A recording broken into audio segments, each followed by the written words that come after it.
Here's to the white of it, thrilled by the sight of it. Who knows the right of it, but feels the might of it through day and night? Womanhood's care for it, made manhood dare for it, purity's prayer for it, keeps it so white. Here's to the blue of it, beauteous view of it, heavenly hue of it, star-spangled dew of it, constant and true. Diadems gleam for it, state stands supreme for it, liberty's beam for it, brightens the blue. Here's to the whole of it, stars, stripes, and pole of it, body and soul of it, oh, and the roll of it, sun shining through, hearts in accord for it, swear by the sword for it, thanking the Lord for it, red, white, and blue. And now, listen to the message as Old Glory speaks. I am the flag of the United States of America. I was conceived in the dreams of liberty and the hopes of freedom.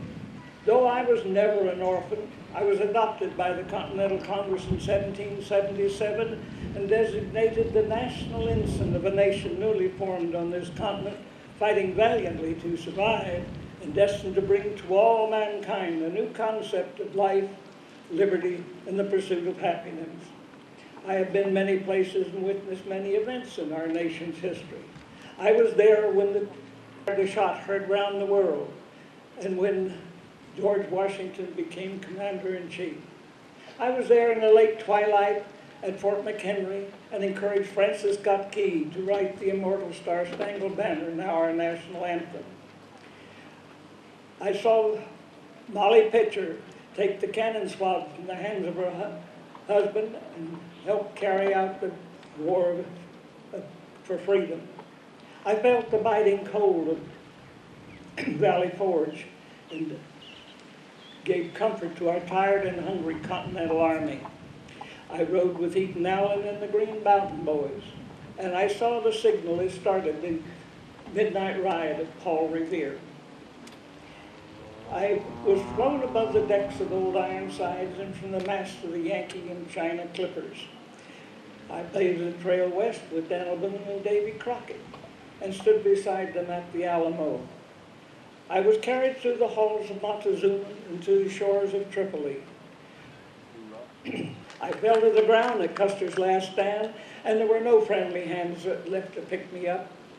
I galloped up the slopes with San Juan Hill with Teddy Roosevelt and the Rough Riders. I stayed with the boys until it was over there, and was with them on the battlefield of the Marne, Chateau Thierry, Saint-Mihiel, and the Argonne Forest. I saw the youth and manhood of our nation fall and lie still in death. They had given their last full measure of devotion. But I kept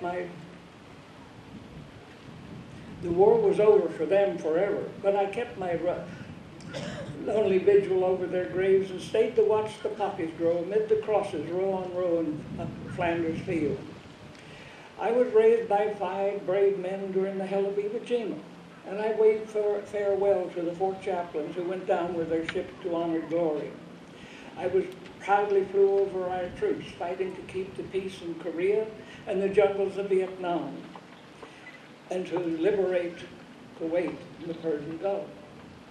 I was carried to the South Pole, the North Pole, and to the moon.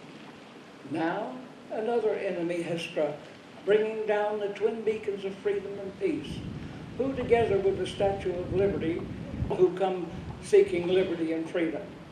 Bruised but undaunted, by the hands of the brave, I was raised from the ruins and proudly fly from the arm of a crane, grieving for those lost and giving comfort and support to survivors and to our great nation. Today, I lead in the war against terrorism. These events have occurred not without cost. Throughout our brief history as a nation, whenever danger has threatened, millions of men and women have left their homes and family to support me and the nation for which I stand. Some never to return. Oh, they are here embraced within my folds, for their purity has given me stripes of white. Their blood has given me stripes of red. Their souls are cradled in my stars and their courage embedded in my blue. I am many things to many people. I am called the red, white, and blue, the stars and stripes, the star-spangled banner, but I am most frequently referred to by a nickname given me by an old sea captain who called me Old Glory. At this moment, though I fly in times of great unrest, men and women from nations around the world are still striving to reach my soul, to touch and stand beside me, a symbol of liberty, a standard of justice, a light of humanity, an emblem of man's faith, a beacon shining into the darkness. And here I shall always be, for I am the stars and stripes forever. I am Old Glory.